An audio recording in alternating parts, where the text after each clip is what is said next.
Good afternoon, everybody. Welcome to the I Voted for Pedro show. I'm Ted of Ted Talks Ball. This is Pete of Niners DNA, also known as Pedro. Pedro, how are you doing today? It's technically a Victory Monday. It's just been a while since Thursday since we played. But how are you feeling? Technically, it is a winning. What we call it. But I'm well. I was away on a golfing weekend, and I got back yesterday. Well, I got back on Sunday night. It's Tuesday morning here now in Sydney. Watched the Eagles game. Obviously, watched our game. Could only see the 40-minute version of it because I was away, and it was late at night when we got back to our hotel room. But looking forward to this week. Obviously, I think we've got a really, really, really good chance based on a couple of caveats, and it's not because of any downside. Well, downside in which we'll get to, downside in terms of our coach, but I think it's just in terms of a player's maturity at the moment that we'll get to. But mate, I'm glad to be here. Good to see you, and because I haven't seen you, happy Thanksgiving. Yeah, thank you, appreciate it. I was we were chatting a little bit about it backstage, and I was like, "How do you know about Thanksgiving?" I forgot you lived here in the States for a while. That's how you got into football, so you're familiar with the holiday. And thanks. It was a happy Thanksgiving. Obviously, we beat the Seahawks. That was really happy. Had a nice day with my folks and brother-in-law and sister and their kids and my kids, and so it was a family day. And we all got together and watched the game. And my dad got kind of nervous there for a little while watching the game, and I just said, I was a little nervous, but I was pretty much just like, until their offense scores a touchdown, I'm not going to be that nervous because they obviously got the pick six. They obviously got the 2 field goals, but it just didn't seem like Geno Smith and company could get anything done. And, part of that is probably they're missing one of their offensive tackles, and part of it, that Jason Peters was filling in for, and then he got dinged up. And then they brought in that guy, Stone Forsythe. I love that name for an offensive lineman, Stone, but, obviously not when it's a Seahawk lineman. And he didn't do very well. Bosa obviously got a sack off of him, and at least one anyway. But I'm kind of rambling here. The bottom line was we won by more than we thought. I thought it might be close. I thought the refs might screw us. I think that's maybe a segue into something we'll talk about more today. Let's talk a little bit to the chat here. They were happening way before we even got here. Red Jet Shell was here early. Saying morning, Red Jet. And Red Jet, it was an early adopter member of the TED Talks Ball channel. So thank you for signing up to be a member. That's that little icon you see there. I need to redo it so it's a little bit cooler. But for now, that's what we got. We got Steven in the house. Don't bother me. It looks like he's a little nervous about the Eagles. He's saying, "What's up, Ted and Pedro? Big game coming up." And he said, "Who will be the offensive and defensive impact players this week?" We'll get to that, definitely. Let's just get to a few more of these chats here real quick. James Dernall in the house, coming to us from across the pond in the UK. Why are the Eagles home underdogs? Do the bookies know something we don't? I thought home field advantage would be a big deal in this game. And I think it is. I just think I think that the Niners are playing better football right now than the Eagles. The Eagles have granted the Eagles have been playing better teams, but they've just been squeaking out some wins and coming from behind to win. And we all know kind of the Niners. If we win, we usually win by a lot. If it's close, we probably won't win the game. And that's sort of a preview to my prediction for this game with the Eagles. Nancy Cameron in the house is my very first member. Red Jet Shaw was my second member. Great weekend of football. Yeah, too bad the Bills didn't help us out. Yeah. They tried. They came close. But, kicking a field goal in overtime is you're just leaving yourself wide open there, no doubt. And then I saw Annie Agar posted something about I feel like I'm messing up her name. It's not Annie. It's what's her name? The one who does the funny 1-minute weekly shows. Oh, Annie Agar. I love her. It is Annie Agar. Okay. She posted a picture of Josh Allen. It looked like being horse collared. I just watched that. His jersey was ripped. Yeah. And so, she was saying, basically NFL officiating is no good because they didn't call that, essentially, was what I thought I got from it, but I wasn't sure. I didn't watch much of the game, so I didn't see that play. I saw a little bit on Red Zone, but ultimately I was busy doing family stuff quite a bit. Yeah, it's really too bad the Bills didn't help us out, but like I said, they tried. They're just shorthanded on defense too, after losing Tre'Davious White and Matt Milano and Daquan Jones. We've kind of chronicled that a fair amount about how they might be one of the best teams in the NFL if they had those defenders. Jim Everett the Great in the house. Always got to get his VCR dig in. Smash the like button. We got Brant Culp in the house. Everybody make sure you check out his YouTube channel. He and his wife do great things, so check them out for sure. He's repeating himself there, though. We love it. Hell of a Philly Buffalo game. It absolutely was exciting for sure. I just wish the Bills could have gotten it done. But what are you gonna do? Steve-O's Customs in the house. He says, shout out to Ed. Shout out to Steve-O. He does custom sneaks. If anybody needs anything like that, make sure you hit him up. And we got Jimmy Perez in the house saying, what's up, Ted and Pedro? And James Brown says, do you think Wilkes will shy away from calling man coverage? The talent receiving side of the ball, I think he's trying. Yeah, I think so too. I'm interested to see if Mooney can lock up Brown 1-versus-1. That's a tall order. I think AJ Brown is better than DK Metcalf, in my opinion. I think so too. So that would be difficult to do, but he played so well again. I mean, so it's so interesting with Mooney Ward. I was at the wild card game last year, our first playoff game against the Seahawks, and DK Metcalf absolutely torched Mooney Ward in that game. Yeah. It went off on him, and if the rest of the Seahawks had played as well, they would have crushed us. But he was kind of the only one who showed up that day for the Seahawks, luckily for us. And Brock went off in the second half. And anyway, so it's a real interesting tale of the last two games played between the Seahawks and the Niners. DK destroyed Mooney 2 games ago, and then Mooney really locked him down in this last game. So maybe, DK is no slouch. There's no doubt about that. The guy's big, he's strong, he's fast. He's not the most talented route runner, and he can get in his head, and maybe that's what happened. I don't know. But go ahead. I was just going to say, I think James has brought up the kernel, the crux of what I think this game is going to come down to. I think that is where the game is going to be won and lost. What our defense coverage will be, because we know that mobile quarterbacks give us fits. We call him press man. He's a very mobile quarterback, and as he says a little bit later on down here, James, All Pro Pred playing spy. I think we've got to play all. I think my opinion is we play press man. I don't think we can play zone, only because of the way that we get home quicker when we are playing press man, and we've got the pass rush. We've got to set things up for our pass rush to do the things that they can do. And so, but yeah, James, I think you're right on the money, mate. We talked about the line just before we came on air in regard to the betting. And yes, we were both surprised that we were -2.5. Ted's comment, which I agree with, we are playing better football. But what Philly has is that Philly football team mentality. They just grind stuff out. And when they get into the trenches, they seem to have that grit, which Ted and I both have an opinion on if it's going to be close, which we'll get to, I'm sure. So that's, yeah. There you go. There you go. Alberto Soto says, what up, fam? Hope you all had a great Thanksgiving. Where do you put Purdy now for 1 to 10 QBs? Last I had him, Alberto, last week was 6 to 9. I might bump him up a little bit just because Burrow's out. I might say 5 to 8 or something. I don't know. I'll get on it later tonight. Hopefully before Kurt Bankert does his. I like to see where he ends up. I said 6 to 9. I think he said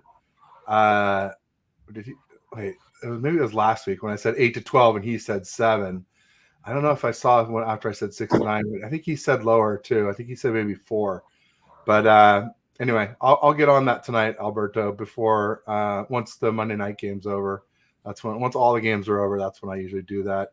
Hey, special celebrity sighting, Skip Bayless in the house. How about that? Skip, what's up, Skip? It's got to be Steve-O Supremo if I was a betting man, but we'll see. I love it. This is going to be a good game. Been waiting. Oh, so real quick, yeah, we've all been waiting for a while, no doubt about it, Steve-O.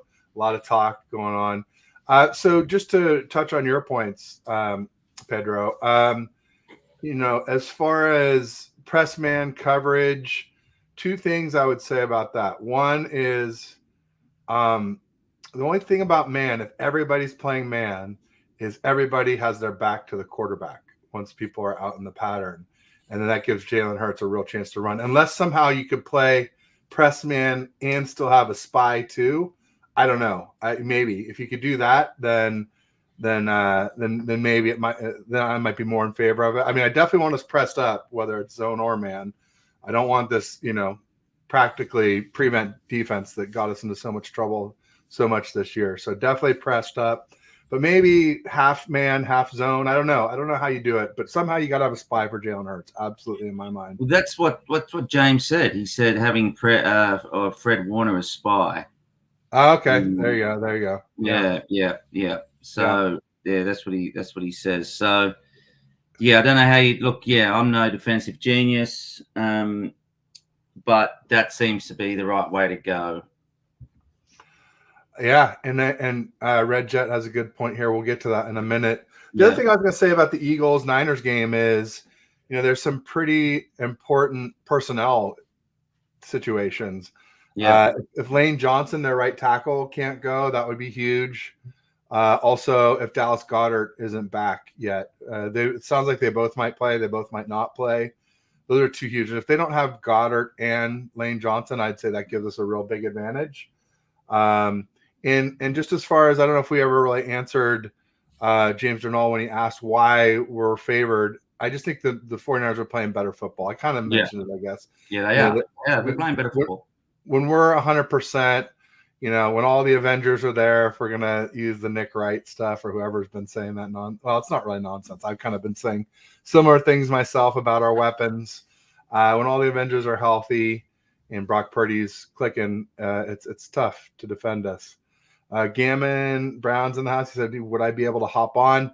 I'll leave it up to Pedro Gammon. You know, he only has an hour. Real quick first. So Skip Bayless is saying my Cowboys going to smoke the Lucky Eagles at home. Just watch. Yeah, I mean, there's a real chance that the Niners could go into Philly and beat the Eagles, and then the Cowboys could beat the Eagles in Dallas, and then we would be in charge of first place in the NFC because we would have the head-to-head against the Eagles and we would have the same record. So that would be pretty awesome. I don't know that I want to count on the Cowboys, but we really don't have much choice after losing 3 straight. We don't have any. We don't control our own destiny anymore. And God damn it, we might have to root for the Cowboys. We probably do have to. That's all right. That's all right. When I watched Hard Knocks, I kind of got a little bit. I kind of like Dak. He's okay. He seems like a pretty good guy. He's doing well this season, other than that game against us. So people are talking. Yeah. I heard on the sports radio today on 95.7 The Game, Guru and Steinmetz were talking about maybe Dak in the MVP conversation. He's having that good of a year. So that was news to me. I didn't realize that he was playing that well. Got Ryan from No Border Sports. Make sure you check us out tomorrow. We go every Tuesday. No BS Ted, 3:30 Pacific, 6:30 Eastern. So smash that like button. Thanks, Ryan. Appreciate it. How about them Cowboys? Skips on a loop here. LMAO celeb status. Yeah, I don't think it's the real Skip Bayless, but you never know. I mean, crazier things have happened. I mean, maybe not on my channel, but crazier things have happened in the world. So that would be the craziest thing for me, for sure. Don't use Fred's as a spry. Use Greenlaw. Yeah, I'm not opposed to that. Greenlaw would definitely make him pay a little more if he did decide to run. Dre would add a little extra thump. That's for sure. A little spice. I think CMC will throw a TD. I think Kyle will throw in a few trick plays to counter up the points Okay, interesting. Yeah, I mean, CMC. I remember well when CMC threw that TD against the Rams because that next week was my first show for TED Talks Ball. So I'm just Oh wow. over a year into this, and yeah. So and then we saw Debo tried to throw there in Seattle, didn't he? And he ended up throwing it Yeah, away, which is yeah, great. You almost never see that when a non-quarterback rolls out, and they almost always either like throw completion, incompletion, interception, but they almost never throw the ball away. So that was pretty cool to see that from Debo. And Debo has thrown obviously a TD against the Rams. I was saying at one point, like pretty much every single one of our skills players, other than Ayuk and Kittle, he's either maybe not all in the NFL, but for instance, Juwan Jennings did a lot of Wildcat QB in Tennessee. Juszczyk is our backup, is our backup QB forever. So he's never really thrown any passes that I've seen. No. And then who else? Obviously CMC and Debo we already talked about. Yeah. So there's a lot of options of guys that catch balls for the 49ers who can throw balls too. Dana Berry Sports Highlights in the house. Make sure you check out his channel. Let's give us a hey. Buffalo played zone and it was working out for them with their D line that would put pressure on Hurts.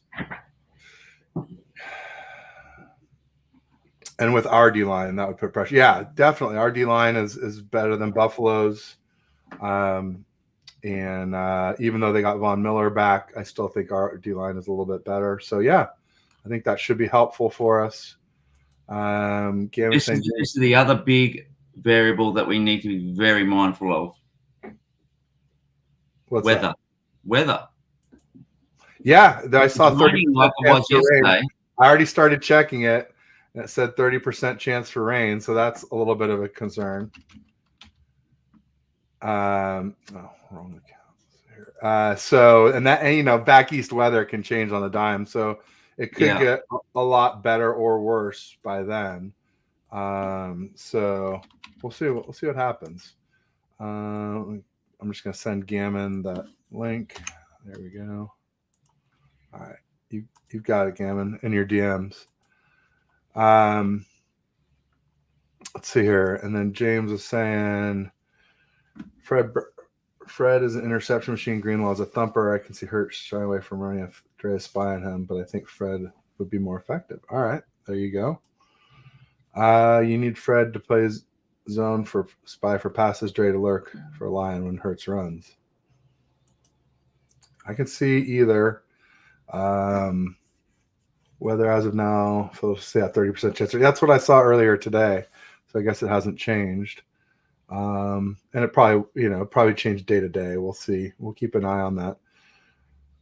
Hold ratio. So 30%, usually what that means is, it's going to rain some, but probably nothing too heavy and not too steady either.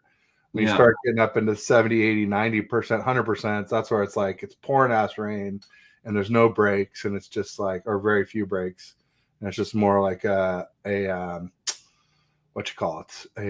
monsoon type of situation. And we know we don't like monsoons.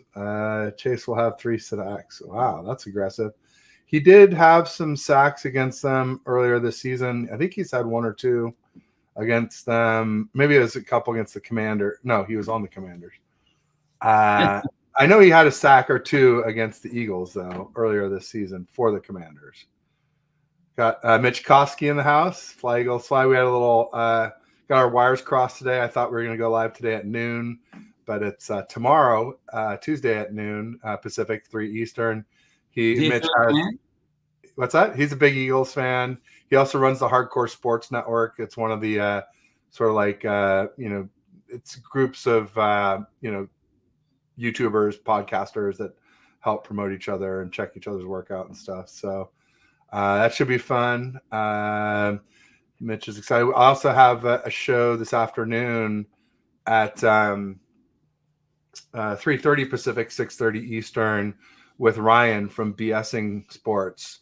And I've done a few shows with him. I did some before the NFC Championship game and some in the off season. Or I think we did one earlier this season when both our teams were 5-0, actually. Or maybe it was Bill. There's two guys. So there's Bill and Ryan from BSing Sports.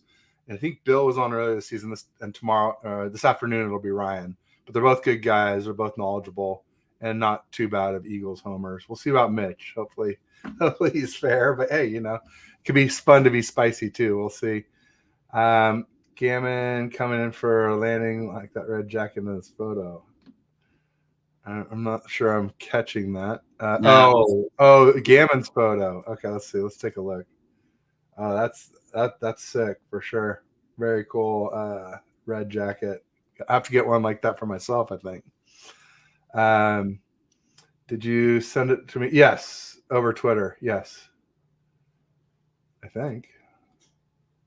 Yeah, Gammon Brown. Yeah. Oh, you know what? I didn't hit send. That's why. It was all queued up. Now it's sent. Thanks for reminding me. Commentator pointed out the Bills rushers were very disciplined, keeping tight rush lanes. Yeah. That's something we need to work on for sure. Well, okay. Well, who is not going to be disciplined? Hargrave. Yeah. Hargrave. I've seen him so many times shoot in there. Not necessarily on pass plays, I saw it, but I saw it on run plays where they just let him come free, and he's like running, like I'm gonna get the quarterback, and like all of a sudden they just hand to the running back, and he's gone, and he doesn't even affect the play. It was earlier this season, and maybe we've remedied it, but Hargrave would be, that was like right on the tip of my tongue, and then maybe just Chase Young because there was definitely some Commanders when we traded with them. That's right. Who were saying that he was playing for stats and not as a teammate. And so let me just do a quick thing here. Well, that could have been because of him wanting to get a trade. Well, and like if you're not winning, what else do you play for besides stats, right? That's right. So you can't really expect him to play for wins when the Commanders aren't winning. But yeah, I mean, I think in that order, I'd say Hargrave would be my, one who might not be disciplined, and then Chase Young would be the other. And then, I don't know, Armstead a lot of times blew contain back in the day when he was playing D-end. He would take these inside routes, and Russ Wilson would just run around the outside on him. But I think it's a little bit different with him playing D-tackle. I think Bosa is good at doing the mush rush. He's done it against Kyler. I've seen him do it well there. Yeah. But I'd love to get your thoughts on that. And welcome, Gammon. This is Pedro. I don't think you guys how are you? Before. I'm good. You sound like coming to us from Australia. He's from Sydney. I was just gonna say he sounds like he's from Australia. Being in the army. He's from the future. He's from the future because it's Tuesday morning at like 9 a.m. there or whatever it is now. 9:25. Yeah, that's amazing. Yeah. I love that. It is. He's a great guy. So I really like the questions that James Durnell is, and if I mispronounced your last name, I apologize, but that you're asking. Yeah, he sounds like, it sounds like somebody who's just itching for that information. So one of the things that I'd really kind of look at, right, is the 49ers and Eagles are completely different as far as how they execute, but their game plans are very similar.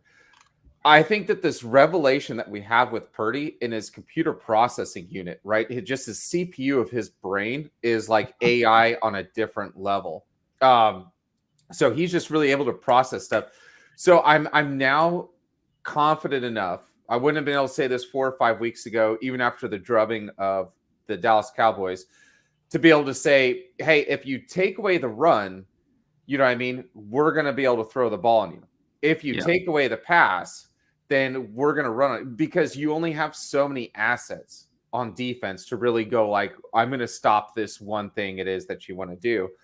Well, what's interesting in a similar fashion, right? When you look at the Eagles, they're kind of the same way. Like I've always feel like you are who your record says that you are.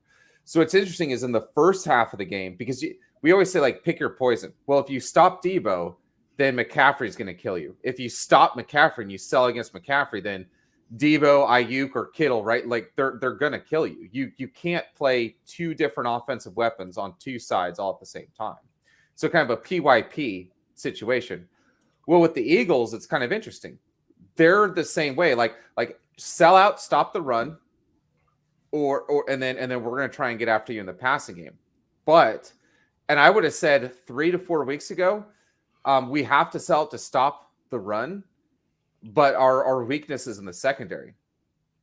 If I'm saying what a revelation Brock Purdy has become, I have to say right now what a revelation Ambry Thomas has become.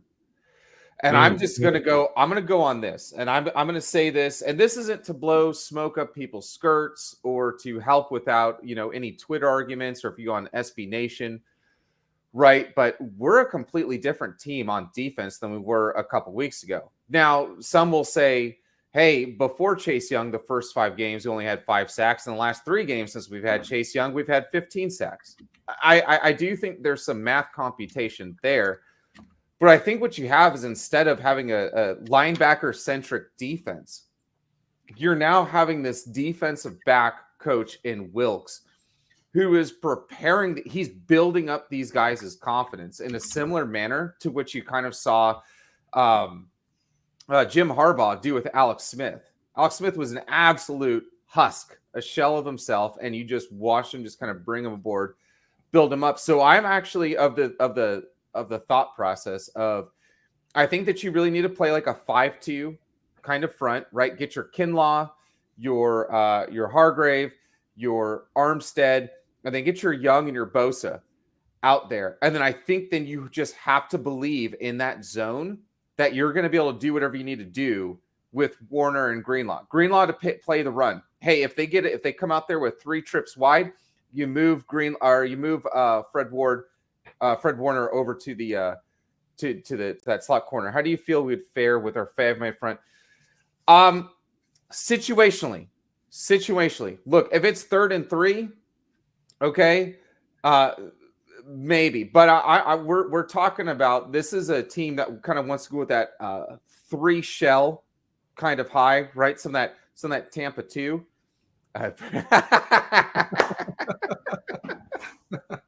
Randy. I'm so glad that I looked at myself and told myself that I'm a beautiful man, so I have enough self-confidence here to go ahead and take that. People like me. Yeah, that's so funny. Good enough. But I don't think that you can do that all the time, right? So like first down, what I really want to see the 49ers do is I want to see them go with that loaded front. Bring Ward, bring Greenlaw up to the front, right? Just right there on the line. And now we're covering both A gaps, and we're just totally gapped. Now we can jump them back, rush 4, that sort of thing. Do your stunts inside. And then I think then we'll be really, really set. So you need to do the loaded fronts.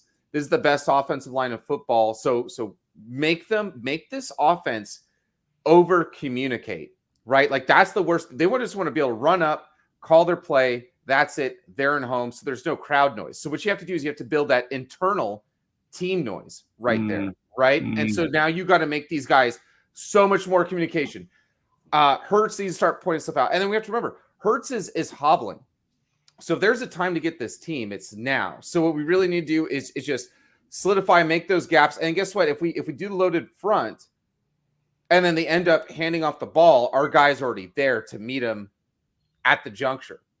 But if not, hey, jump back. Our middle linebackers are fast enough to fly back into where they need to be, and then just have Fred Warner just spy the inside. And then if anything goes over 1 yard past the line of scrimmage, Dre Greenlaw, just like the hit that he gave to Baker Mayfield, he's right there kind of lined up on it. So I think you do loaded fronts on first down because you don't know really what you're getting. And then second down is really where you need to start playing that 5-man kind of front, and just trust that your Fred Warner can cover Smith. Now, I do want to say this: as good as the Eagles' offensive line has been, this is going to be a huge game for Bosa. I'm looking for a bit, and I know that seems like Defensive Player of the Year. Gammon saying a big game for Bosa, and we're going against that. Well, it's not so much that. when we look at the left tackle for the Eagles, that guy is playing out of his gourd. We're talking like Trent Williams type level over there on the left tackle. Okay. I don't think I need to talk much about Kelsey. I think everybody knows about the Kelsey brothers, probably watches some of their camps. But the reason why this is going to be a huge game for Bosa is you look at who he's lining up over, right? And that's Driscoll, the right tackle. Driscoll is playing worse than McKivitz.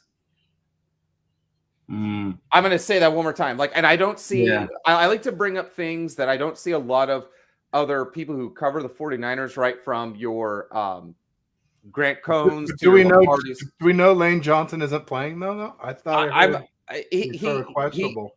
He could be, but then I put it at this. Let's say then Lane Johnson comes back, right? A la like kind of how we had Banks come back, right? At kind of like left guard. Like you're there, but are you 100% back? Right? Like how much percentage? So either way, you're not going to be getting it from I think that left tackle where Chase Young's going to be lined up at. So either way, you're going to be going up against an injured right tackle, or you're going up against a not so good right tackle, and the tight end that they would have to try and chip or block is not going to have that same success. So I'm assuming that Goddard isn't back, but we don't know that either. Yeah, and that's the thing. And here's the other thing too, right? When we're talking about this rest that the 49ers have had, because I'm sure everyone saw this video. Okay, and I've been banged up, I've been hurt, I've been smashed, right? But we saw what happened with Christian McCaffrey. We saw those thick bruises. It hurt for him to walk. I mean, he's 20 something. I'm this is my last year being in my 30s. Next year I turn 40. Woohoo, big 4-0. I just when I looked at that, I was going like, man, how clutch is it for that extra like 72 hours of just healing for a guy like Christian McCaffrey? Oh, for sure. Yeah. But for this Eagles team, right? The Bills, they went to overtime. That wasn't just 4 quarters of play. Like we got to play our 4 quarters, and then we got to kind of dip out, right? Like when it was like 24 to whatever, like before halftime, even the 49ers players knew that it was over on halftime. They were kind of easing off the gas a little bit. The Bills took their pound of flesh from the Eagles that game. They didn't get to play 4 quarters of football. They played 5 quarters of football, and now their rest started on Monday. Whereas then for somebody like Christian McCaffrey, that was already day 4 of his rest. And it was a late game too. It wasn't night game, but it was definitely not. It was 1:25, not 10 a.m. This is the third of a day they lose. So first time where the 49ers actually get to be more rested than their opponent this week. So I when I look at that, I go like, you know what? Maybe they do, but our guys just got like basically a half a week to rest and heal, and then they can go through everything else that's kind of associated with that. So that would be kind of like my pushback. Like, yeah, maybe they get some of these guys back, but then they're hurt. And then what if they get hurt? Because this is going to be a game where we're going to be limping into the next game. But the Eagles are going to, like, they're going to be hurt too. Like, we're not the only one with, like, Christian McCaffrey. He just put on social media how bad he was limping after that game. But easy enough to do when you've got an extra 72 to 96 hours of rest than the opposing team. Also, don't forget, the Niners don't miscommunicate on plays. Josh Allen and Davis had that game ended, but they miscommunicated. Yeah, and I think that's kind of a huge thing right now, right? So when we lost Odom, and I'm starting to look at now, if I was a content creator, there's like 3 different videos that I would make, right? Like one of them would be Brock Breeze, right? Like Breeze 2.0.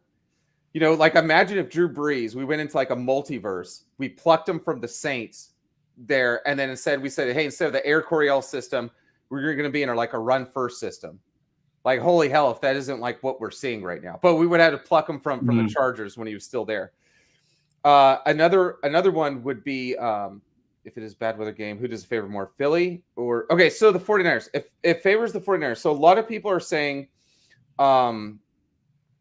you know, so we're not mutters like we were when we had to play against the Redskins, or I'm sorry, Commanders, formerly known as the Redskins, the Commanders. And you remember Bosa was sliding across the mud and all that stuff. We're not a mudding team anymore in the rain, right? Like Jake Moody missed that 40-yard field goal against Cleveland in the rain, but then their kicker made a 59. We may as well call it a 60-yard field goal in the rain. So, but I would say this, it would, in a weird way, ironically, would favor the 49ers more. The 49ers are plus 11 in the turnover department, whereas Philly are -2. I think that is a huge. I disagree, Gammon. I think that Brock Purdy is a fair weather quarterback. I don't proven otherwise. I don't think so. And again, here's the problem with Brock Purdy and anybody that we judge. Let me start over. I think that the MVP of this league should be going to two different players. I think it should be going to Myles Garrett of the Browns, because if they didn't have Myles Garrett, what would they be, 7-3 right now, or would they be 4-3? Number two should be Trent Williams. If not, then let's make the MVP award a quarterback award. Mitch Wishnowsky, he is no longer need to be called Mitch Wishnowsky. I don't know if it's because he's Australian, and so we're just going to hate him for that being different. He talks funny, you know what I mean? But his name needs to be Pro Bowl Wishnowsky. He's fantastic.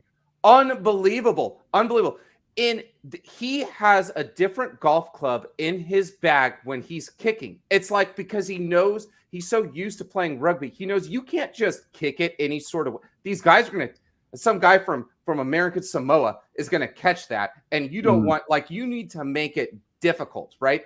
And I've never seen this. I don't watch kicking, but I've never seen this. The ball was going like this. So on that Seahawks, remember where he muffed that catch? Yeah. Mitch Wishnowsky, you're not going to be able to – you can't field those. I looked at the Bills punter. Nobody's talking about special teams with this team. I looked at that Bills punter. He can't spin it, right, the same way that Mitch Wishnowsky can.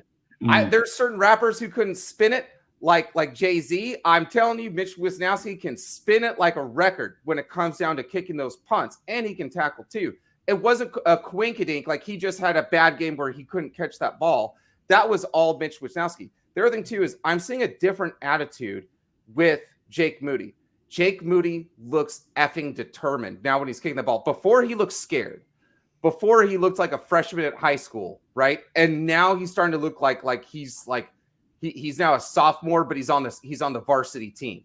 He's still not there, but he's like, shit, I kind of belong. I made it this year, and I even leaped a grade.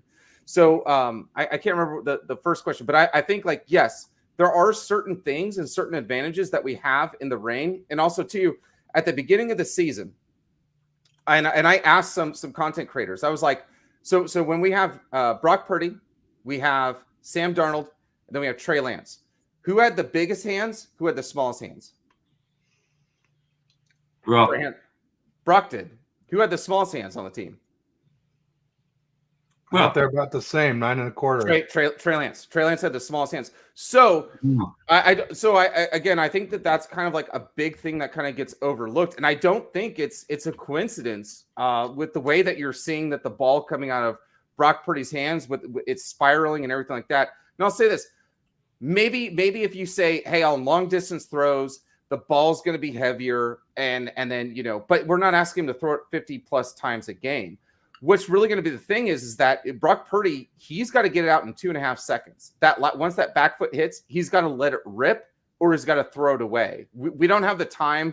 What I love about Brock Purdy in his CPU is that if something doesn't work, he can quickly go to the next direction, put out that football. With this one, if the first read isn't there, you got to launch it. You got to launch it like a rocket. You got to get out of there. So we're going to be playing against Philadelphia's soft zone. Philadelphia doesn't want to play man and nut up on, and neither do we, against their receivers if it's rain. Because think about it. This jersey is slick.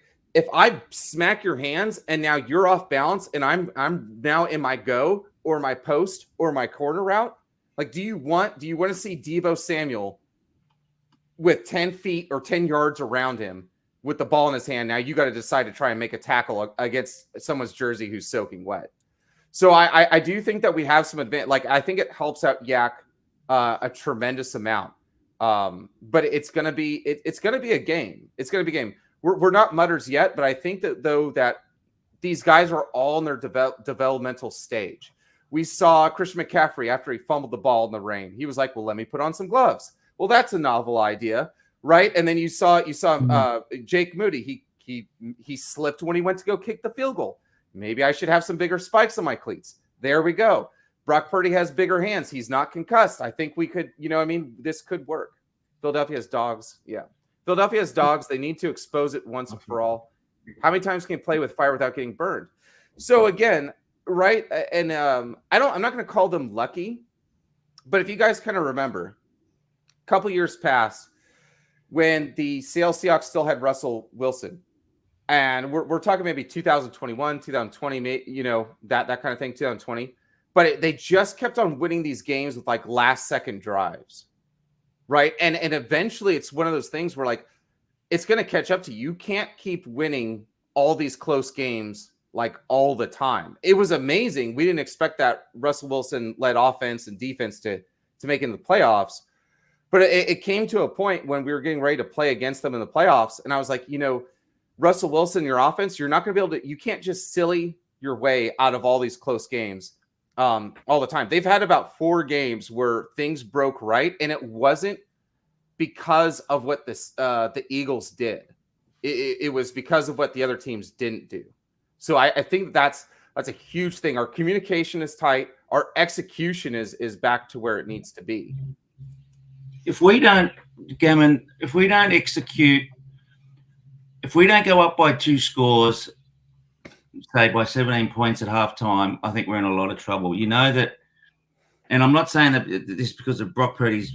I'm saying it's because he's experienced, he's level, he's a young quarterback. I don't think he has that experience in him yet to really dig deep and come from behind. What's your thoughts on that?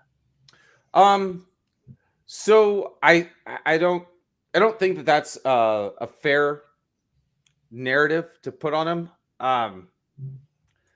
I have been since last year and during the offseason trying to crunch his film and trying to describe this guy. We keep describing him as Mahomes, or we're trying to link up his passing yards and everything like that, and or touchdowns and just level of play, how he's number one this. Honest to goodness, I think that he's Drew Brees. I think last year, and I said this, and I'm not going to move off of it. I don't care how many people hate me for this thought. But last year, we weren't going to beat the Eagles. I think there was a lack of experience on our team. And I think that goes for the coaches, the coaching staff. Because remember, that was kind of like a new coaching staff that kind of came there last season. So that was part of the reason why we started off kind of slow offensively.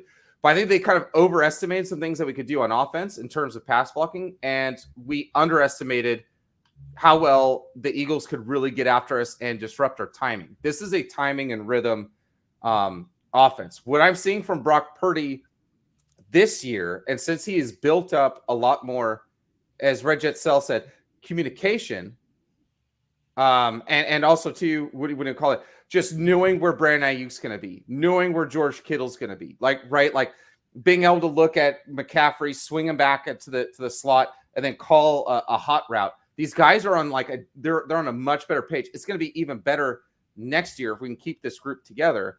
I think that if it's in the rain, we're going for 5-yard passes. And what's going to be interesting is then it's going to be about the Yak brothers.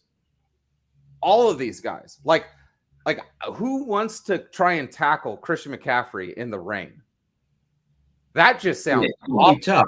They're linebackers. I was licking my chops last week when I saw Byard covering Travis Kelce. I was like, this offense is so good at manipulating your linebackers that if you bring your free safety and now you can't bracket Ayuk or Debo and you put them on our tight end Kittle, you're going to have some major problems because we're going to mess with what your linebackers are doing, especially in the rain. So I kind of give it that thing of like, we get enough touches on the ball and we get to our playmakers. I think that we're going to win that one. They're going to have a lot of underneath stuff, and Jalen Hurts is going to have to try and make all those underneath passes. Otherwise, I feel really good about the angles that someone like Jair Brown and Gipp are going to take. But in what he's done so far, and I think it comes down to Kyle Shanahan too. When Kyle Shanahan gets behind, we know he gets a little bit panicky, right? And I think that combination of Kyle getting a little bit panicky, and I love Brock Purdy. I think he's the best quarterback that we've had, since when I started following the Niners, who was back in 2000. What's that? Jeff Garcia. Jeff Garcia, that's right. But I'm not saying that he doesn't have the ability or the talent to come back from behind, but I think it's just an experience thing. I mean, the games that he's played, the pressures that he's under. This is the NFL, so I guess I'm not. When I say that, it's not that I am taking a dig at his talent. I think it's just experience. But anyway, I get what you're saying. Well, yeah, for me, like what we wanted to know about Purdy was, can he win with less? Yes. Can he come back from behind? And during that 3-game stretch, he didn't. But we didn't come from behind when we had everybody healthy. So, attempt to. So, that would be the difference. And maybe we'll get that answered this weekend. We'll see. So the reason why I say yes is because I look at so entering in this season, I had like a whiteboard, and I don't have it here, but I'll have to bring it out. But it's a double-sided whiteboard. I flip it whenever I have a great idea, right? Like I write it. But for like all three quarterbacks, for Lance, for Purdy, for Sam Darnold, I had like 3 things that they must improve. Okay, for Purdy, one of them was like air yards. Hey, picking up some extra yards when he can leave the pocket, because his 10-yard split is just insane. You can't pick up like the touchdowns that Mahomes, Allen, and Hurts are picking up, those 20, 30 yards, but you can pick up those 3 to 5 yards. When I was looking at Lance, one of the things I was looking at was, number one, your cadence calling. Like, he just wasn't very audible. If you go back and you look through some of his tape, you don't hear him. But when you hear like Brock, Garoppolo, right? Hot, like you can actually you're like, shoot, like you could actually hear him. With Lance, you were like, are we on a silent count? So that was one of them, right? For Lance, another one was get down and slide, protect your body. And the third was you need to be able to effectively run a 2-minute drill. That was the thing. We kind of forgot. We bashed knock Garoppolo so much, but one of the things was not last season, but the season before that, Garoppolo was mastering the 2-minute comebacks, how he beat the Bengals, right, in the last 2 minutes. Like, he had so many games, but because of his ability to run that 2-minute drill. When I look at Brock, so whenever we talk about, like, do you think Brock can play for him? Just because we haven't seen it happen, right? I do think that Brock could go ahead and he could win that 2-minute drill. He has the confidence of everybody. He can get everybody down. He's maneuvering people in the right spots, and he's calling his hot routes when he's out there. So, yes, I do think they could do it. He just hasn't done it yet. Listen, Michael Jordan, if we said, who do you want to have the last shot in an NBA game? We'd say Michael Jordan, because you've seen him make all these big shots. But you can't expect him to be 80% as far as making that last shot in a pivotal game of a match. Mm-hmm. So Brock Purdy, he just hasn't had his opportunities, but I believe that he's there. But the biggest thing, if anybody had any questions, I'd say it's not his ability to come back. But my biggest questions are for him and Jake Moody. Can he do it in the rain? And I'm kind of hoping that it's a rain game and they kind of get this chance to show that. To be fair against the Browns, let me just get this one out, Ted. To be fair against the Browns, he did get us down the field. It was just Moody that missed the field goal, and we would have won that game. The Browns, yeah. I will say, when I was watching the Seahawks game on Thanksgiving, there was a point where we went for it on 4th down, and I was like, I agree with this because it's a long kick, and it's like, yeah, Moody he's got the leg to make it, but if he misses it, he's kind of on a little mini hot streak recently since, I guess, the Vikings game when he had his last miss. And so I'm pretty sure he was perfect Bengals and Bucks and Seahawks. Anyway, and I was like, I think this is more of a long-term play, like where you're like, we need Moody to have confidence down the stretch and in the playoffs. And so maybe it wasn't the best thing to not go for the kick right there. It especially turned out not to be, because then I think we got a false start or some procedural penalty that backed us up 5 yards and we ended up punting. But then I was like, just like we've been talking about Money Mitch, I was like, actually, that might not be a bad thing, because Mitch will probably, pin him inside the 10. I think we pinned him inside the 2. So that was incredible. But anyway, also I will agree that Gammon was right that Trey Lance has slightly smaller hands than Brock Purdy. I was right about, well, I didn't double check Purdy, but I'm pretty sure he's 9.25 inch hands, and Trey Lance is 9 1/8, so just ever so slightly smaller hands. But I do not agree that Brock Purdy is a good wet weather quarterback, and I won't agree until I see it. I've seen enough in the Browns game and in the first half of the Seahawks game, that divisional game I was talking about where DK roasted Mooney Ward. Brock struggled in that first half when it was raining, and then the sun came out and the ball dried out and the field dried out, and he torched him in the second half. And so maybe that wasn't the reason why he struggled. Maybe it was just nervousness in his first playoff game ever. I don't know.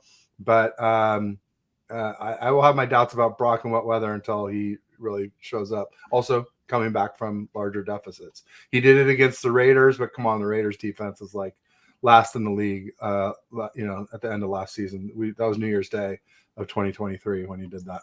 I don't think Kyle Shanahan was in his bag, but that's an argument for another day. But if you look at the plays that he was drawing up against the Buccaneers, like having Christian McCaffrey run through one of the A gaps that cleanly and then got him that touchdown, where the heck was that during the Browns game? Like, I'm going to be honest, during that 3-game streak when we were blaming Wilkes, I was like, but I'm not seeing any of these majestic plays, this play calling, right? Like in the Waterboy where that coach has like that green book that he kind of holds on to. I wasn't seeing any plays from that green book. Kyle's even said it himself, but can we go back to what James was saying in regard to, because I'm a big fan of Jair Brown. I want to hear you guys' thoughts, because as I said, I could only watch the 40-minute version because I was away. Was there any drop-off with Brown? I mean, there was in the Bucs game, but, he got the game-ending interception. Yeah. But before that, he got torched a few times. It's funny, I talked to somebody who I consider to be pretty knowledgeable about 49ers stuff. And he said to me, we were at a party, and he said, Ted, it's too bad about Hufanga, but there's literally no other player on defense I'd rather lose than Talanoa Hufanga. And I was like, whoa, what are you talking about? And then I went through it with him, and we're like, obviously you don't want to lose any of our D linemen. And then you got Dre, and we'll just count Dre and Fred as linebackers. We won't talk about whoever, Oren Burks or whoever's filling in at strong side, and then Lenore and Moody Ward. I was like, yeah, we need both of them badly. We need more corners, really, if we're being honest. And then maybe Ambry, but Ambry's been playing well recently. And definitely not Gibson. I mean, Gibson has been, what a find he's been for a guy off the street at the beginning of last season, or just right before the beginning of last season. So I almost had to agree with them. Like, if there was any player who was expendable on our defense, it was Huff, especially given that we had Jair Brown waiting in the wings. And one game is too soon to say, I would say, but I'd say I didn't see him have any notable issues against the Seahawks. I mean, like I said earlier, like I wasn't going to get nervous in that game until their offense scored a TD, and they never did. So, I don't know, but why don't you guys take a swing at What do you think, Gammon? What do you think of Jair Brown? Was he? I thought I didn't see him make, and again, I only watched the 40-minute game, so there was very little to see in terms of the way that he moved and between coverages in the setup, in the snap count. But yeah, I want to hear your thoughts on Jair Brown. I really like him. I think he was a great draft. I think if you look at the tape, you can kind of see why the 49ers were really wanting to kind of give him a year to kind of watch and study. He's a little bit loose with it on certain things. Like, he just has a knack for the ball, making plays, but he's playing a little bit out of his zone. Like, there's a bubble. You have to picture everybody with these like concentric circles around them, right? Like these threat bubbles. Julio Jones' threat bubble was massive. But then you look at like somebody like Earl Thomas, like their threat bubble for coverage was like an equally seismic kind of like circle. So when I look at Jair Brown, I do think it's way too early. You're going to have a drop off from a tone setting Pro Bowl safety. You know what I mean? Like, we have to remember that, like, regardless of whatever round that Talanoa was played in, regardless of how we might have felt his play fell off from, you're gonna have some kind of drop off when you go. He proven himself as a Pro Bowler. Everyone voted on that. That's who they kind of saw as a Pro Bowl level talent. He wasn't playing like this year, but that's neither here nor there. What I think this is going to be a big game for Jair because, like I said, if the 49ers take away the pass, Eagles are going to run it on you. If you take away the Eagles' ability to run, they're going to try and pass. That's why the games have been so close because teams have been trying to pick what they can kind of take away. I think the 49ers are going to sell out on trying to take away the run. So now we're going to see what Jair can do in coverage. And if he keeps getting lit up, we're going to start talking about like, hey, over the last like 9 weeks, did we see Huff get lit up like this? Or were these seam routes, right? Especially when we're talking about the Tampa 2, you have these certain seam routes that can kind of come in there where you have the 5 players underneath playing in that zone. You have the 3 up the top. Are you going to kind of see that with Jair? So how clean are the seams? So if everyone kind of remember that, how clean are the seams? So when you rewatch the tape, that's what you're going to kind of be looking at. So even if Jalen Hurts doesn't make the correct pass and he hits somebody else, but when you look at the tape and you're looking at Jair Brown, you're going like, oh man, that seam was busted wide open. Then that's kind of where you kind of have that idea at because that's how the next offensive coordinators will be tackling that. Yeah. Okay. Cool. Well, there was a question there for you, Ted. Yes, there was. Which one? Let's see here. It was from Randy Daytona, which is just a sexy name. Can I just say that or no? Sure. You just I guess I did. So it's above like Terradomes. It's kind of sandwiched in between Randy Daytonas and Terradomes, and then it kind of goes up above there. Yep, there you go. Oh yeah. We start all elite talk. Well, when he says we, he means me because he's the one who says Purdy's elite. I've still been resisting giving him the elite moniker. I'm starting to get closer to it though. And Terradome was trying to say, can you use Pro Bowl? Pro Bowler? Pro Bowl Purdy? Sure. Yeah, because you don't have to be elite to make the Pro Bowl. That's for sure. So yeah, I'll say Pro Bowl Purdy. Absolutely. Stay opposing. As long as you're picking the Eagles and hating on Brock, we're good. I never hated on Brock. I just resisted calling him elite earlier, and then those 3 games, those 3 losses sort of showed why. But I wasn't one of those people who jumped on him and said he's no good. I just said, you know, like I said, maybe not in the rain, maybe not from behind without all the weapons. But I have a lot of confidence in him. I will say for this week, I am picking the Eagles if it's a close game. I don't trust this team in close games. We haven't won any close games, but it may not be that close of a game, or it may be close at the end, but where we were up big early, and the Eagles may get closer by the end, but still fall short. I could see us winning that way, but I don't see us if it's like a pitched battle back and forth, punch for punch, to use the Rocky Creed one that I saw earlier in the chat. I just don't see us winning a game like that because I haven't seen us win one like that with Purdy. So I see it differently, but again, only because I don't think we should be calling Brock Purdy MVP Purdy or MV Purdy, but I do think we should be calling him, like, put some respect on his name, Pro Bowl Brock Purdy. In the NFC, Pro Bowl Brock Purdy. But if it's a back and forth and we're playing the field position game, that's Pro Bowl Mitch Wishnowsky. I'm going to speak his name into existence. I don't watch punting. If you told me, to go out there and coach some punters or what do I see different, like how do I rank? I can't do that. But if we're going into like a field position game, I'm really liking what I'm seeing from our defensive front. Again, maybe we get blasted 31-17, we lose, and then I walk back into this chat with my tail between my legs. But I think a lot of times we kind of, I don't want to say discredit, but we make special teams as the third, like kind of like an afterthought. Like we don't really give it as much, like that third phase, as much credit as we should.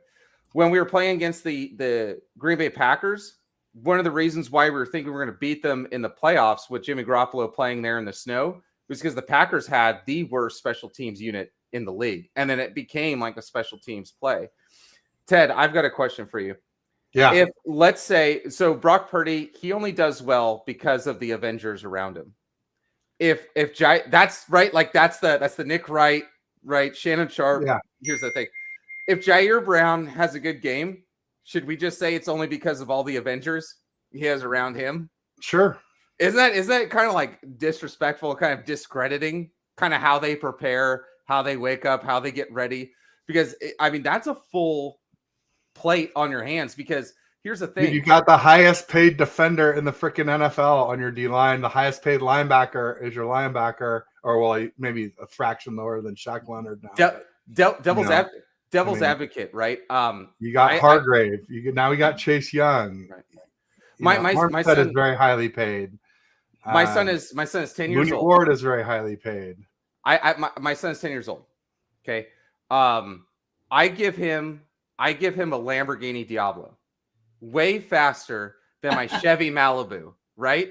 Now he should win because all he's got to do is just kind of drive straight, right? Maybe he does, maybe he hits a wall. We don't know what would happen, but I'm probably going to beat him in that Chevy Malibu, right? Just because I kind of know where I'm going, especially if we got to hit a left-hand turn, right? And so the reason why I say this is because Brock Purdy, when I started looking at the tape and the film, it wasn't just his processing power.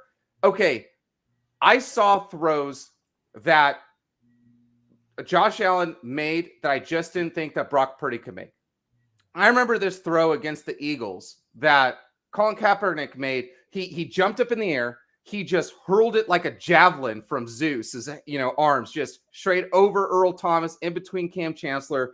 Anquan Bolden caught it. It was in the Seahawks house. It was one of the top 10 most amazing, ridiculous throws I've ever seen. I remember it was so awesome. I threw up on that play. It was absolutely incredible. Brock Purdy couldn't make those throws. But when I watched what the throws that Josh Allen was missed, because you have to remember, he threw it 51 times. He completed 29. He missed 22. When I saw the plays that passes that Josh Allen missed, I said, Brock Purdy wouldn't have missed those. He may not make the throws that other quarterbacks can't make, but he makes the throws that other quarterbacks don't. For whatever reason, I don't know. But we're kind of talking about keeping on a pace of play. So my question would be this. Do you remember like 2 years ago, Jimmy Garoppolo, he played all the games, right? And you'd go back and you look at the tape and you kind of go like, you know what? Jimmy Garoppolo missed this pass. Like, yes, a little bit of a check down Charlie. I'm glad that he made this play. But damn, Brandon Ayuk was wide the hell open over here. Like if he just would have picked up his eyes and kept looking down the field, he would have seen nobody was within like 10 yards of Brandon Ayuk and he was behind the defense. Easy throw. And I would see that like once every other 2 games, like 2 or 3 like throws, like missed opportunities is what we'll call them. When you look at the film with Brock Purdy and you look over at this whole entire season, how many throws did you go, damn, Brock Purdy left money on the table? Not as many as Jimmy. That was constant with Ayuk for sure. But I know Pedro needs to get going. Okay. He had a hard stop at an hour. So thank you, Pedro. It's a pleasure as See you always. guys. Hey, thank you very much, Gammon. Good to meet you, man. Good to chop it up with you, buddy. Absolutely. I don't know, if it's like an Australian thing, but I just feel like before you leave, I don't know if you have like a didgeridoo, but if you could play that on the way out, that would be absolutely incredible. I do not have a didgeridoo. But if I did, I would be able. I can play it a little bit, but that is something I can't do today. So, guys, have a great rest of the show. Won't see you, Ted, till after the Phillies game. So let's hope we are talking about a victory Monday. Victory Monday, baby. Book it. All right, See you, mate. Thanks, Pedro. Yeah, that was my main thing, Ted, is that other quarterbacks in the system leave money on the table. Brock Purdy, he just does a really good job of just taking what's there and what's available. And if we're playing kind of like a zone defense, so are the Eagles. They're playing like a zone defense as well. And so they leave a lot of stuff on the underneath. And that's the thing. If you leave money on the table, Brock Purdy's gonna get it. He understands. I think what's incredible about him is he understands like his limitations. To be so young and just understand like I can't make this type of throw. the way that I kind of described Josh Allen was that Josh Allen, he looks at the film, he sees everything, he understands what he can do, and he wears the Superman uniform. But like sometimes I wish he would leave the cape in the film room. But then when you're down, when your team's like down like 2 touchdowns, that's the time to put on the cape. That's the time to go nuts and let it loose. Whereas like Brock Purdy, he may not be able to put on the cape, but he just plays so within himself. He's still Superman, but without the cape. There you go. Well, real quick, Pterodome has something here. I'm going to scoot back up real quick. Okay. To Red Jet Shell. She said something about like basically we no, that wasn't it. It was the one about basically. She's not wrong though. That is not wrong. This is the one here. Purdy will never be accepted. So I said that earlier in the season, and then more recently I've been just saying, hey, look, if Purdy balls out and something goes wrong and we don't win at all, injuries or a fluke play or whatever it is, I'm not going to hold that against Purdy.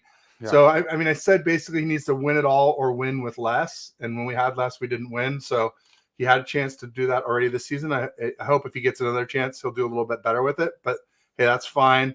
Pterodome has this comment about the pass to Kittle with Wagner draped all over him. I guess that didn't happen. What are you talking about, Pterodome? I don't remember that at all. Well, the one I remember was the one that Coach Yak reposted, where Brock was running to his right and he threw it deep to Kittle on the right sideline, and Kittle got pushed out of bounds. And a lot of people were saying like, oh, well, where's the noodle arm here? And I'm like, well, actually, he threw it late and he threw it too high. And so Kittle was pushable out of bounds. If he threw it earlier or with more zip on it, Kittle probably would have come out in bounds with it. I don't think it's a good example to show like, oh, here's his arm strength when it's a freaking incomplete ball. And because of late decision and not getting enough oomph on it. So, that one to Kittle, I thought was a really poor example by Coach Yak to put that up on Twitter. I didn't say anything about it on the timeline, but I'll say it here. And all these people crowing about like how great Purdy is because of that, like that's bull. I mean, sorry, but I mean, it was nice. It would have been nice if it was a completion, but it wasn't. So, that's all I have to say about that one. But yeah, I mean, Purdy had a real nice game. The interception, he threw a couple right there on the goal line. There was one right before it where he threw it a little high too. They were both a little high. So it was his fault that it got intercepted. It's too bad it turned out to be a pick six. But, he had a real nice game. And he's had, 3 really nice games in a row. Obviously, with the Jags, Bucks, and now the Seahawks. So keep it up, Brock. This is the one that counts, right? This is a defense that counts. This is an offense that's going to put a lot more pressure on us. And this is the one we need to get. If we have any hope of getting home field advantage throughout the playoffs, this is the one we need to do. Real quick, Gavin, let me do a quick commercial break real quick to pay the bills. If you see the logo up in the corner, TTG, that's the Travelstead Group. They are retail and hospitality logistics. So they do transportation and warehousing for brick and mortar. They do FFE, which is fixed furniture and equipment. They do OSC, which is operating supplies and equipment. They do new store openings, rollouts, relocations, decommissions. From the first mile to the final mile and everywhere in between, Travelstead has you covered. Let them know how they can help you by air, ocean, or land. They do closed-loop solutions for retail and hospitality. Nick and Henry are the go-to guys there. They have 100% U.S.-based support. These are complex operations, so always fine-tuning going on, if not snafus. And it's good to know when you pick up the phone, there's people on the other end that know what you do, not some call center overseas where they got no clue what you or your company do. So, so check out their website. It's in the description of the show, my YouTube about page, my Twitter bio. It's in Instagram and Facebook. If you follow me there, click it, check out the video, and be sure you tell them that Ted sent you. That really helps. So thanks in advance. So where were we? We're at Pterodome, but go ahead if you had thoughts, Gammon. Yeah. So this quote down here by Donald Johnson, he said, I believe Niners could definitely win as long as we stay healthy. It's second from the bottom there. Yeah. So this is the thing. So last year, brutally honest, I knew we were going to beat the Cowboys, but also too in the same vein, I knew we were going to lose to the Eagles. That wasn't a good front against Purdy, and then these plays that worked on so much timing and rhythm and stuff for Shanahan to set up. What I'm seeing this year, I actually really do feel like the 49ers are going to win. Completely different from last year and this year. I think that you're going to hear people go like, the Eagles defense has taken a step back, but they're not really explaining why that they're taking a step back. Well, I think a big difference is that Cox and Hargrave are on different ends of the spectrum right now. I mean, Hargrave his pass rushing scores, according to PFF, is redonkulous, absolutely redonkulous. So they're not they used to be masters of the interior and they could get after you in the exterior. It's not the same, as evidence to why they had to draft Sweat, or I'm sorry, trade for Sweat. Their corners are kind of having a down year. They don't have all that same pressure there. So I really do see this team actually having a legitimate chance, even with all the woes on the offensive line. One of the big things I'm looking at for next year, I know we're kind of getting ahead of ourselves, but I think Jennings just needs to add 10 or 15 pounds on, kind of take that Matthews approach, transition to tight end. I think that his time is there, and just go on from there. But I really do see 49ers walking away with the win, even if it's a tight win. This is going to be huge redemption, because I hope that it rains. I hope that the 49ers win, and I hope that Moody makes a game field goal kick, because we just literally get 3 monkeys off of our back, right? Playing in ominous weather, kicking in the rain, and having trust in our kicker. And yeah, we're back to being mutters, but the mindset on this team is just totally different. There you go. No doubt about it. Yeah, it'd be great to get all those out of the way. Hoping for that. We called out Donald Johnson in the house. Welcome. Also wanted to call out, might be a new chat member. It was Callie something or other. Now I can't seem to find him. Let's see here. Where'd he go? Team Callie. Here he said, "Are we hating on Brock? Should be known as .30." Yeah, I mean, Brock, I don't hate Brock. I like Brock a lot. I've been saying that as the day is long. What I hate is the hyperbole. And as he plays better and better, it becomes less and less hyperbole. So I'm still not ready to call him elite, still not ready to call him the best. He does have the best stats, but some of that is a system of having the best weapons and Kyle calling the plays, the best running back. I mean, because CMC is bar none the best running back in the NFL right now. It's just not even close with anybody else. But even when CMC's out, we have a really good run game in general. Whether it's Elijah Mitchell or JP Mason, they're tearing off big runs when they get in. Haven't seen much of Mason lately. Like to see more of him, but ultimately, a lot of it is just the scheme, Kyle's scheme and the weapons.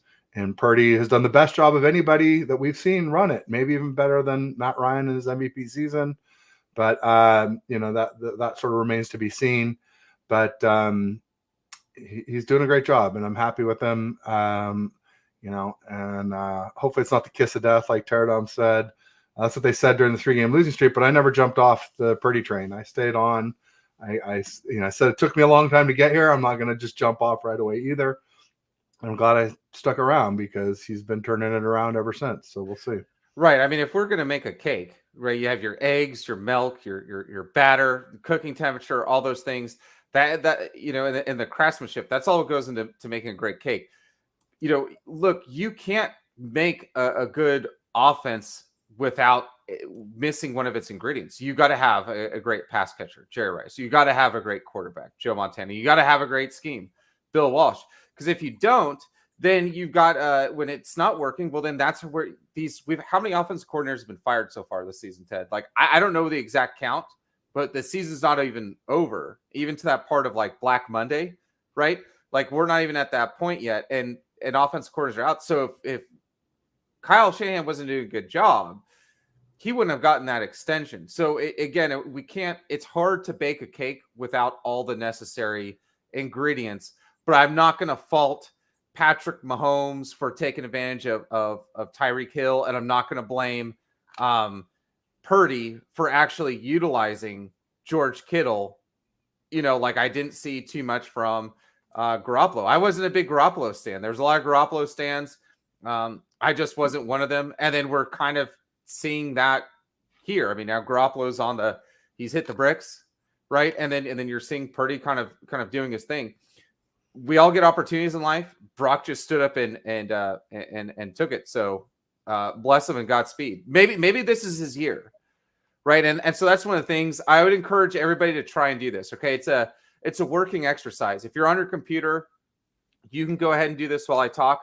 But bring up your computer, go to one of your favorite ESPN sites or any kind of thing where you can look up like a player's history, okay, and kind of what they did statistically. Now go ahead and then take a white sheet of paper. Don't even look at everything. When you look up like Steve Young, don't even look up everything, okay? Just take that white sheet of paper, slide up to the very first season, take a look at that, okay? And then the next thing that I want you to do is one by one, go line by line without even being able to see the whole career. Just go line by line and then start looking at all the years and everything like that. And then I bet you, without even seeing, you'll be able to know which one was their career freaking season right there. And then you go like, I don't even know what the next 5 years or 6 years, however many are left, but this is got to be that career year. Maybe Brock Purdy is just having that career year this year. That's very possible. But I mean, using Jimmy Garoppolo as an example, because Terradome said that he only scored 24 points. Well, and it wasn't 24. When he had CMC, he scored 26, and Purdy scored 33. So it was a 7-point difference. And part of that is made up for by the fact that Garoppolo only got 1.2 turnovers generated by our defense, while Purdy got 2.4. So that's part of it. The big thing is look at Garoppolo, what he's done this year with the Raiders. He's totally fallen on his face. He led the league in interceptions. With who I think is the actual best wide receiver in the league, Devontae Adams. I know everyone's going to say Tyreek Hill, but Devontae Adams is the best make an wide argument receiver. Or Justin Jefferson, any of those three you could make an argument for. But, ultimately, he was leading the league in interceptions. And not only that, at the same time, he was leading the league in not throwing TDs, too, of games QBs that have played 6 or more games this season. So, you just look at that fall off, and that's what I'm telling you. You keep in mind for Purdy, and you throw out Josh Johnson. Come on, dude. Josh Johnson has never been a starter on any team anywhere ever, and will never, ever be the starter without barring injury. I got love for you, JJ. Don't ever quit. Can you go down to Brian Culp's question here? Yeah, sure. It says I only have so 2 things with this. So the only reason why I brought up the white paper is because I have a big love for those 94 throwbacks, but I don't like to call it yellow paper. Brian, you have a channel. Let's be professionals. It's gold. Okay, it's not yellow. It's gold. All right, and if you want to, you could even use like kind of a red piece of paper then to kind of square in, kind of really get that isolated in there. But come on, Culp, we're professionals. There you go, work it in there. Yeah, I said anyone could do it. No, I didn't say anyone could do it. I said that at least 10 quarterbacks in the league could do it earlier this season, and that list is getting shorter, especially with Burrow being gone and Rodgers not being back. But I would have both of them higher than Purdy healthy. You don't have to take that from this is your channel. You tell the numbers, Ted. Yeah, stats can be deceiving, Terradome. But like I said, hopefully we never see Purdy on another team. We don't have to worry about it. But I think we will see him with less, and hopefully he'll improve by then, and he'll still look the same or better. That's my hope. We'll see. But we saw it with Trent Williams and Debo out, and there's no denying the team did not look the same. So. It's just sorry, Terradome, but the great quarterbacks elevate their players more, I think, than Purdy does. But anyway, I like him a lot. Like I said, I had him 6 to 9 in my last ranking. I'll come out with something tonight or tomorrow with my next ranking, but it'll probably be in that 5 to 8 range. But I'm still not ready to call him elite yet, so we'll see. But I do have to run. I have a 3:30 show. With Ryan from BSing Sports at Behind the Enemy Lines, Eagles creator. And then again tomorrow at noon with Mitch Kofsky, who's the Eagles creator. So I'll have back-to-back Eagles shows. Tell him we're going to cook his team by using play action. So just let him know that. All right, I'll tell him again. And they can't stop our run. So and they can't stop our run. I love it. Good. I love it. But thanks everybody for coming out. You guys, the chat was hopping, always great. And even Terradome tries to be confrontational, but that's my man. I That's know. my man. We've met in person. I know T-Dome. It's fine, and it bugs me a little bit because there's some people on the timeline who actually take stuff like this and they're like, "Oh, Ted really does hate Brock Purdy," and nothing could be further from the truth. I've liked him all along. I just, like I said, hated the hyperbole, and more and more it's becoming less and less hyperbole. It is starting to be more appropriate to compare him to the greats. Listen, I love, but I'm still not there yet. I got love for all you guys. You can't take everything that Terradome says or anybody on the internet. You got to take it with like a grain of salt, because eventually you're on here, you use Twitter, Facebook, Instagram, you do this on YouTube. Eventually, one take on any of these platforms is going to be wrong, and someone's going to be upset. Just the other day, Terradome was telling me he's 6'5". I ran into him in the mall, and the dude's like 5'6". Unbelievable. No, you know what I mean? So you can't. I know. He's like 5'11", I think. Right? Yeah. But he's I'm sub 6 foot. He's maybe an inch shorter. He's a big guy, no doubt about it. We're both big guys. So preach. I love you, Terradome. I'm just taking a shot at you because I got the mic and you don't. He's so that's great. He's great. And so are all these folks: Randy Daytona, James Durnall, Nancy, Bryant Culp. We had a great turnout, and hopefully Team Cali will be back. It was nice to meet you. And Donald Johnson, thanks for stopping by. And Red Jet Shell, of course, amazing. And I think covered most of the folks. Oh, Jim Everett the Great, can't forget him, even though he was a Rams fan. I love that man.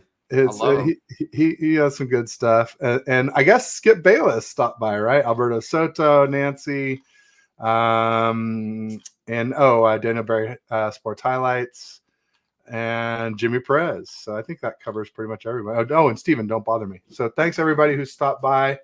And Pedro and I'll be on next Monday, 2 p.m. Pacific, 5 p.m. Eastern. And Gammon, I'll see you again soon, I'm sure. An Australian man named Pedro. Love it. All right. Have a good one. Cheers. Thanks.